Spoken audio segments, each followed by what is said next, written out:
Good morning. Happy Thursday from the tyrannical state of Michigan. Thank you for joining News with Nana. I'm sure, well, maybe you haven't. I don't know how informed you are, but maybe that's why you're coming and sitting for a moment and looking at the news with me and listening to me ramble on about my opinion of the news. Remember, this is an opinion channel. So I just read the news and tell you what I think of it. So, I called this one YouTube bans. So it looks, according to Daily KOS, because I couldn't find this on any mainstream media that was broadcasting this. Breaking news, this was as of today. YouTube pushes the nuclear button and bans all anti-vaccine content network-wide. So if you think you're going to get on their platform and spew misinformation, YouTube is going to shut you down. Now, I don't know if you're aware of Section 230, but we'll go into that. Let me first finish this thought, this article here.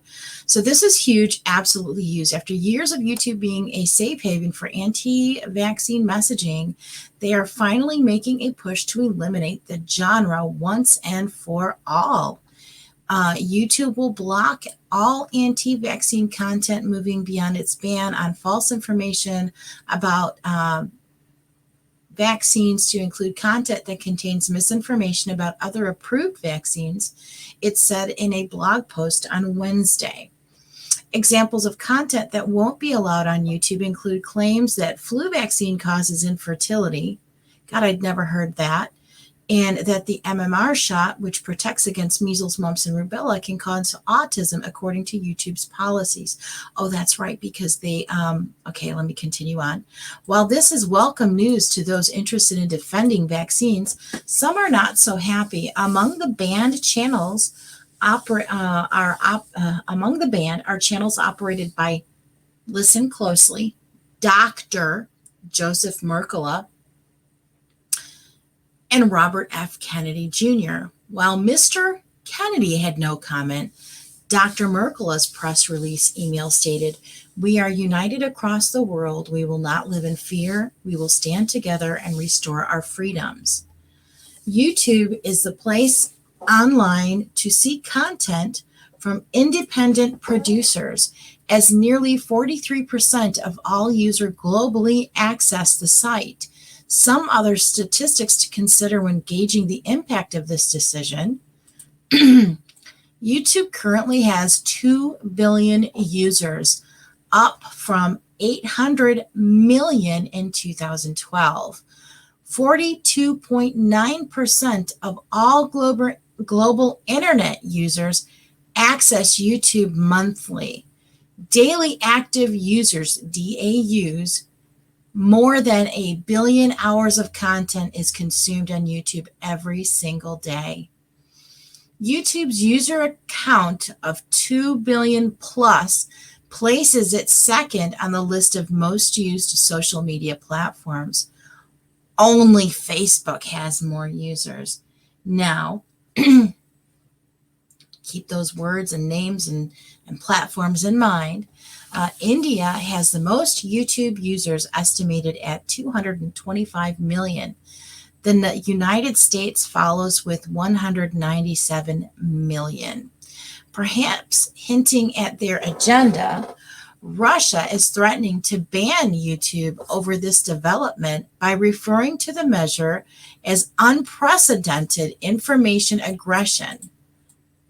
This is Russia. You remember we said communist Russia? Communist Russia is saying that what they're doing is unfair. We are truly living in the end of days. What's up is down, and what's down is up. What's left is right, and what's right is left. Okay? Nothing is as it is. What it is is not what they're saying it is. Do you understand? I mean, this is just truly crazy. Russia, communist Russia, says that's not okay and not cool. Dude, seriously. Hello? Whatever the case, this has to be done in order for the platform to keep credibility. We will see if other social media networks follow suit. ROC, I don't know who that is. I am weak dealing with a stretch of fatigue. I've been able to pinpoint we continue to monitor for cancer. I don't know who that is. That's got to be whoever this. Oh, Rule of Claw. That's who that is. So let's get on to understanding Section 230, how it shields social media and why Congress wants changes. This was from back in July 2021.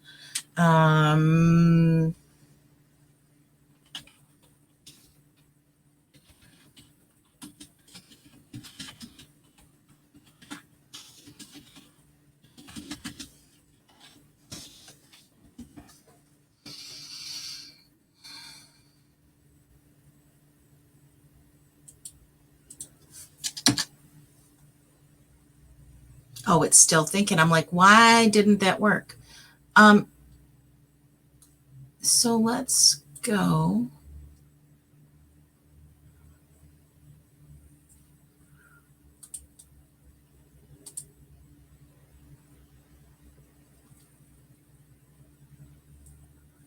No.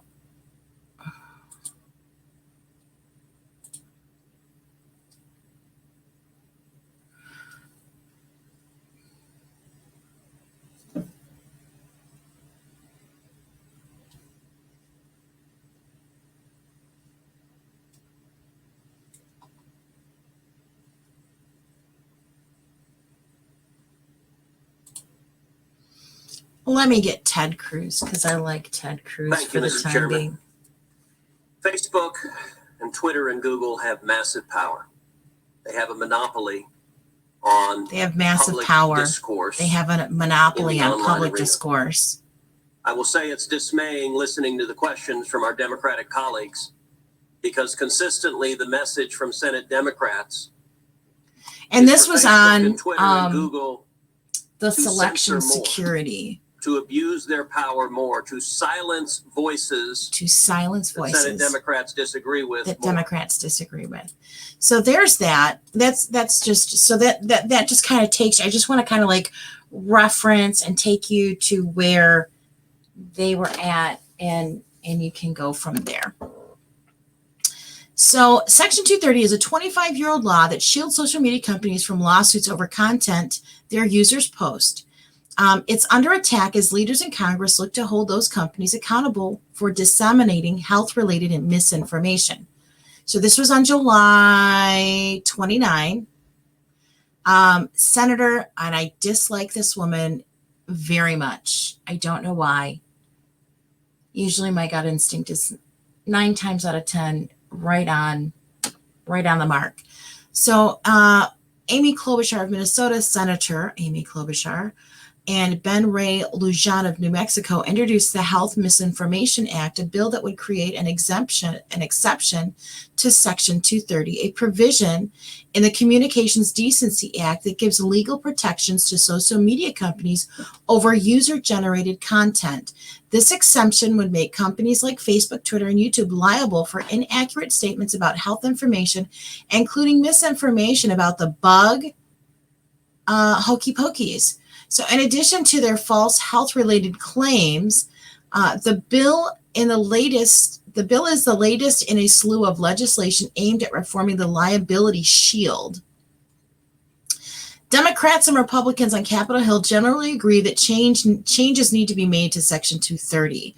Calls for reform have taken on new urgency as social media sites battle a flood of troubling content, including disinformation about the bug, hokey pokeys, the outcome of certain selections, and the J6 incident. It's not just theoretical. Extremist content and conspiracy theories posted on social media platforms have led to real-world violence. But it doesn't seem to stop the burn, loot, migrate, or the Antifas from being able to post their shit.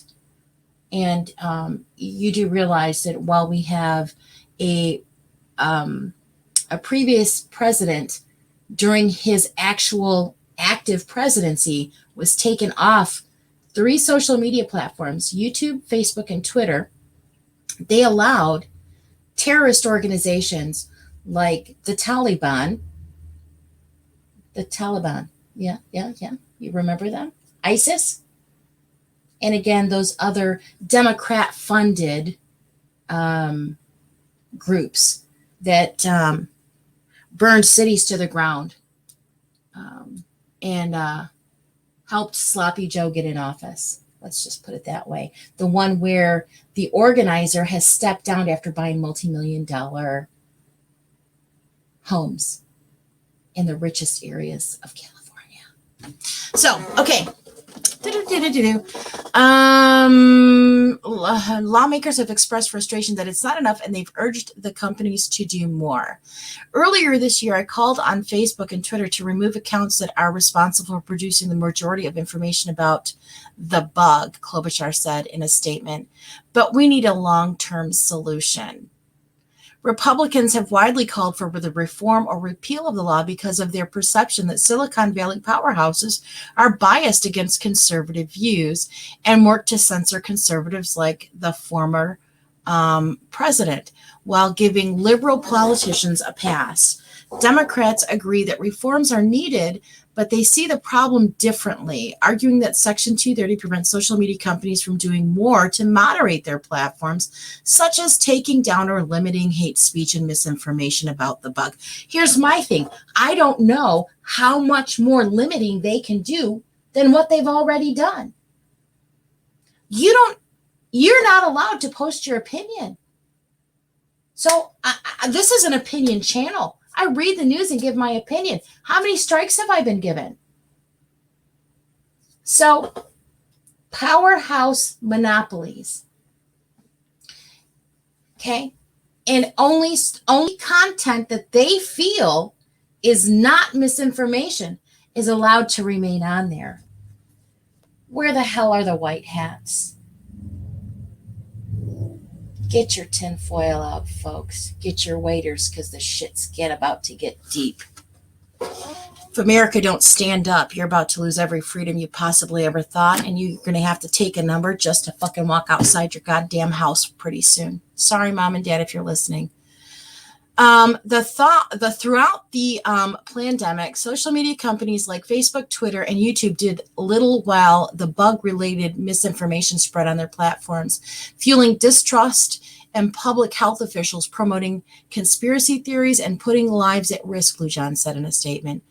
Here is my favorite. Tech companies say Section 230 protections which shield them from liability for their users' posts and also let them moderate harmful content without facing repercussions, allowed online platforms to flourish in the early days of the internet. And they see even well-intentioned reforms as potential threats to the internet. Well, while nobody is denying the prevalence of harmful misinformation around the pandemic and jabberdoos, attacking Section 230 will actually make it harder for platforms to remove harmful but not illegal content. Yet, Google, YouTube, porn, child porn is all over and it's rampant. I mean, you saw what YouTube did to that person who nude pictures were posted. You saw that shit that, was posted on Facebook that they allow. Yeah, it's all good. It's only what they want to post, what they allow. Your opinion, unless it agrees with theirs, will never make it. If you can't see that this is going to be an issue, or if it isn't already an issue, you have got some serious, I just hope you agree with what they say, Because if you don't, shame, shame, shame, everybody's going to know your name and they're going to wipe you, kind of like that Arnold Schwarzenegger movie where he was erased. Remember? Just erased him off the face of the earth. He doesn't exist anymore. His bank account, his credit cards, he doesn't exist. That's gonna be what happens. Facebook said it plans to work with Congress and the industry as we consider options for reform. Twitter and Google have yet to comment on the latest legislation. Well, Jack is another ISIS agent. He looks like one anyways. That's my opinion, solely my opinion. I have no proof. I'm just stating my opinion again, solely my opinion. As the influence and size of companies like Google, which owns YouTube, Twitter, and Facebook have grown, lawmakers say they are determined to rein in their powers. Here's what you need to know about the government's potential role regulating social media. What is Section 230? It is a provision of the 1966 Communications Decency Act that protects companies that host user-created content from lawsuits over posts on their services. The law shields both internet service providers like AT&T, Comcast, and Verizon, and social media and internet platforms like Facebook, Twitter, and Google. Let's include YouTube in there. Section 230 isn't blanket protection. There are exceptions to federal crimes or intellectual property claims. A company could still be held accountable if it knowingly allowed users to post illegal content. I'm just going to let that go. The law provides social media companies with sweeping protections that let them choose what content they restrict and how. This means social media platforms can't be sued for taking down content or leaving it up. Jack Dorsey, Mark Zuckerberg, and the fight for the social media's soul and the survival. Trump versus Twitter. Here's what these are just more on social media. So why did lawmakers think this was a good idea? By eliminating liability risks, Section 230 has allowed companies to experiment. Without it, Twitter and Facebook almost assuredly wouldn't exist. At least not as they do now. And it isn't just big companies that gain from the law. Nonprofits have benefited too. Many experts say that the law has enabled the internet to develop into a medium that allows ideas and political disclosure to flow freely. No, that is not true. Because they want to label your opinion, if it doesn't follow suit, as misinformation. So you're not allowed to freely think unless it agrees with them. This is where the problem lies, in my opinion. Allegedly.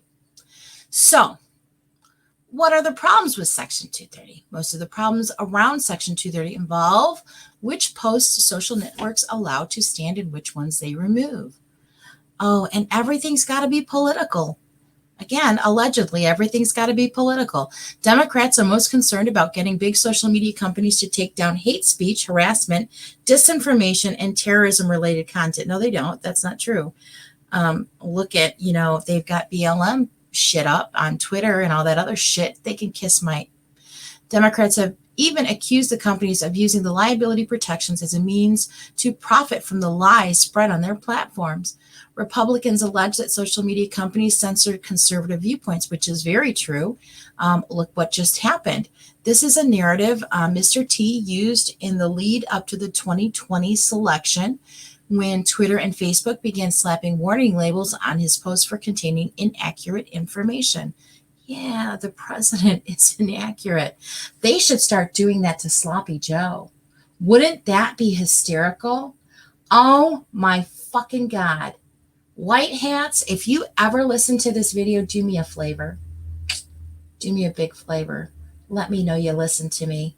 Slap a warning label on one of Sloppy Joe's posts, please. On one of the White House things where he's up there being stupid. I would just love it to know that my word is getting to the right ears. After the selection, Mr. T used social media to falsely claim victory.